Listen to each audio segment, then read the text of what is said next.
Hi friends, welcome to my channel. ఇవాల్టి వీడియోలో కోకోనట్తో jelly కేక్ని ఎలా చేసుకోవాలో చూపించబోతున్నాను.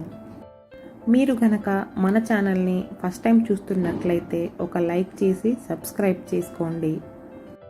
మరి లేట్ చేయకుండా ఈ కోకోనట్ జెల్లీ కేక్ని ఎలా చేసుకోవాలో చూసేద్దామా?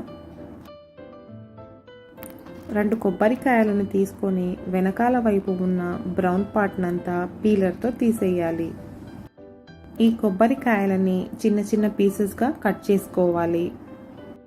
2 కొబ్బరికాయలని కట్ చేసుకొని పక్కన పెట్టుకోవాలి.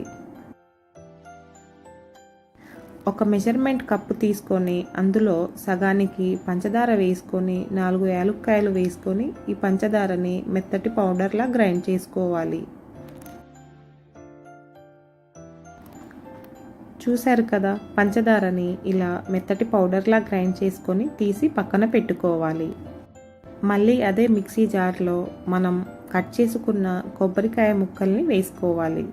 మనం ఏ కప్పుతో అయితే పంచదారని సగం వేసుకున్నామో అదే కప్పుతో 1.5 కప్పుల కొబ్బరి ముక్కలు వచ్చాయి. నార్మల్గా కొబ్బరి స్వీట్గా ఉంటుంది కాబట్టి 1.5 కప్పుల కొబ్బరి ముక్కలకి 1/2 కప్పు పంచదార అయితే సరిపోతుంది. కొబ్బరి ముక్కలని ఇలా మెత్తగా గ్రైండ్ చేసుకున్న తరువాత కొద్దిగా వాటర్ వేసుకొని మళ్ళీ గ్రైండ్ చేసుకోవాలి. కొబ్బరిని బాగా మెత్తగా గ్రైండ్ చేసుకున్న తరువాత ఒక బౌల్ తీసుకొని దాని మీద ఒక వైట్ క్లాత్ పెట్టుకొని గ్రైండ్ చేసుకున్న కొబ్బరి పేస్ట్ని ఇందులో వేసి ఫిల్టర్ చేసుకొని కొబ్బరి పాలుని తీసుకోవాలి. ఇలా కొబ్బరి పాలనంతా ఫిల్టర్ చేసుకున్న తరువాత చూశారు కదా, పాలు ఎంత చిక్కగా వచ్చాయో. ఈ కొబ్బరి పాలల్లో నుంచి సగం కొబ్బరి పాలు మరొక గిన్నెలోకి వేసుకోవాలి. సగానికి తీసుకున్న కొబ్బరి పాలలో 2 టేబుల్ స్పూన్ల కార్న్ఫ్లోర్ వేసుకొని ఎక్కడా గడ్డలు లేకుండా కలిపి పక్కన పెట్టుకోవాలి. మరొక సగం కొబ్బరి పాలలో మనం ముందుగా గ్రైండ్ చేసి పెట్టుకున్న పంచదారని వేసుకొని ఎక్కడా గడ్డలు లేకుండా కలిపి పక్కన పెట్టుకోవాలి. ఒక స్ట్రైనర్ పెట్టుకొని మనం ముందుగా కలిపి పెట్టుకున్న కార్న్ఫ్లోర్ పాలని వేసుకొని ఫిల్టర్ చేసుకోవాలి. ఈ కార్న్ఫ్లోర్ మిక్చర్ అంతా కొబ్బరి పాలలో కలిసేంత వరకు ఒక 2 నిమిషాల పాటు ఇలా కలుపుకొని పక్కన పెట్టుకోవాలి. ఇప్పుడు ఇలాంటి కేక్ ప్యాన్ లేదా లోతుగా ఉన్న ఏదైనా గిన్నెను తీసుకొని ఆయిల్ రాసుకొని పక్కన పెట్టుకోవాలి. ఈ కొబ్బరి పాలని ఒక గిన్నెలో వేసుకొని స్టవ్ వెలిగించి స్టవ్ మీద పెట్టుకోవాలి.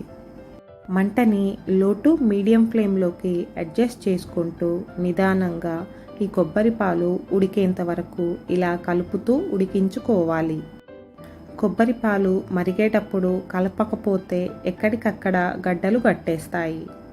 కాబట్టి కొబ్బరి పాలు ఇలా మరిగేటప్పుడు మంటని పూర్తిగా లో ఫ్లేమ్లో పెట్టుకొని ఇలా కలుపుతూనే ఉండాలి.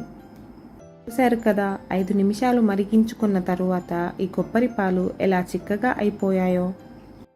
5 నిమిషాలు కొబ్బరి పాలు బాగా మరిగి చిక్కబడ్డ తరువాత స్టవ్ ఆఫ్ చేసుకోవాలి. కొబ్బరి పాల మిక్స్చర్ చల్లారక ముందే మనం ముందుగా ఆయిల్ రాసి పెట్టుకున్న గిన్నెలోకి వేసుకోవాలి. ఈ జెల్లీ కేక్ని పూర్తిగా చల్లారేంత వరకు ఒక 2 గంటల పాటు పక్కన పెట్టుకోవాలి. చూశారు కదా, ఈ కోకోనట్ జెల్లీ కేక్ పూర్తిగా చల్లారిన తరువాత ప్యాన్ నుంచి ఎంత చక్కగా సపరేట్ అవుతుందో. ఇప్పుడు ఒక ప్లేట్ తీసుకొని గిన్నెని ఫ్లిప్ చేసుకొని ఈ కోకోనట్ జెల్లీ కేక్ని డీమౌల్డ్ చేసుకోవాలి. చూశారు కదా, ఈ కోకోనట్ జెల్లీ కేక్ జెల్లీగా చాలా చక్కగా ఎలా వచ్చిందో. మరి లేట్ చేయకుండా మీరు కూడా ఒకసారి ఈ కోకోనట్ జెల్లీ కేక్ని మీ ఇంట్లో ట్రై చేసి చూడండి. ట్రై చేశాక మీకు ఈ కోకోనట్ జెల్లీ కేక్ ఎలా కుదిరిందో కామెంట్ చేయండి.